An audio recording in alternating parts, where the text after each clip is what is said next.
සමහර හමුවීම් සිදුවන්නේ දෛවයේ නියමයකට.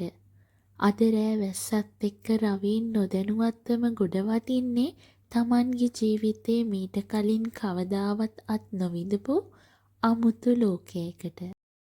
අධික වැස්සත් නිසා රවීන්ගේ වාහනය පාරයිනේ නතර වුණේ හිතා ගන්නවත් බැරි විදිහට. තමන් හිටපු තැනින් යම් දුරක් පයින් යන්න ඔහුට සිද්ධ වුණේ වටපිටාවේ දකින්නට ලැබුණු එකම එක නිවසක එළියක් නිසා. රවීන් දොරට තට්ටු කළා. කිසිම ප්‍රතිචාරයක් නැහැ. ඔහු ආපහු හැරෙන්න හදද්දී දොර අඩක් විවෘත වුණා. මම හිතුවා ඔයා එයි කියලා.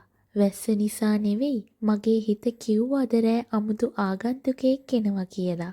ඇතුළට එන්න. ඔයාගේ ඇඳුම් ඔක්කොම තෙමිලා. ඔයා මාව බලාපොරොත්තු වෙන්න හිටියේ? ඒත් මම මේ පැත්තෙන් ආවේ හදිස්සියේ. මගේ වාහනේ පාරේ නතර වුණා. සමහර දේවල් පැහැදිලි කරන්න බැහැ රවීන්. මේ බලන්න. තේක පවා තාමත් රස්නෙට තියෙනවා. වාඩි වෙන්න. මම මගේ නමවත් ඔයාට කිව්වේ නැහනේ. ඔයා මාව දන්නේ කොහොමද? මම ඔයා ගැන විතරක් නෙවෙයි රවීන්. ඔයාගේ නොසන්සුන් හිත ගැනත් දන්නවා. වැස්ස දවසට කවුරු හරි මාව හොයාගෙන එනවා කියලා මම දවස් ගාණක් තිස්සේ බලන් හිටියා. අයියෝ කරන්ට් එක ගියානේ.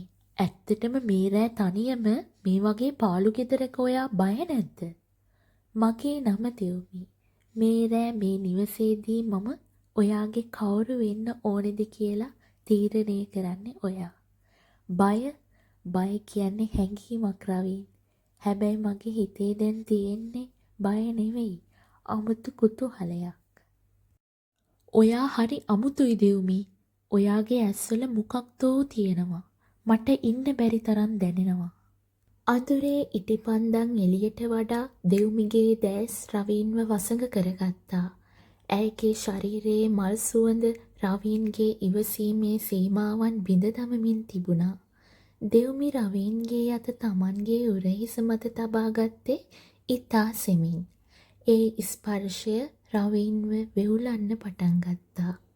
ඔයාට ඕනේ නම් මේ දොරෙන් එළියට යන්න පුළුවන් රවීන්. හැබැයි මම දන්නවා ඔයා යන්නේ නැහැ කියලා. ඔව්, මට යන්න ඕනේ නැහැ. ඔයාගේ මේ අමුතු රහස මොකක්ද දෙව්මි? මේ රාත්‍රිය තවමත් පටන් ගත්තා විතරයි. දෙව්මිගේ දැස්වල තිබුණු ඒ රහස කුමක්ද? රවීන් තව කොයිතරම් දුරකට යාවිද? මේ හමුවීම ඔවුන් දෙදෙනාගේ ජීවිතයේ අවසානයේද? නැත්නම් අලුත් ආරම්භයක්ද? මේ තහනම් රාත්‍රිය රහස් ඊළඟ කොටසින් හෙළිවේවි. වීඩියෝවට ආස නම් ලයික් එකක් දාලා අපේ නාලිකාව අනිවාර්යෙන් සබ්ස්ක්‍රයිබ් කරන්න. ඔයාලට හිතෙන්නේ දෙව්මි කවුරු කියලාද? පහලින් කමෙන්ට් එකක් දාන්න යන්න බලන්න. අපි ඊළඟ කොටසින් හමු වෙමු.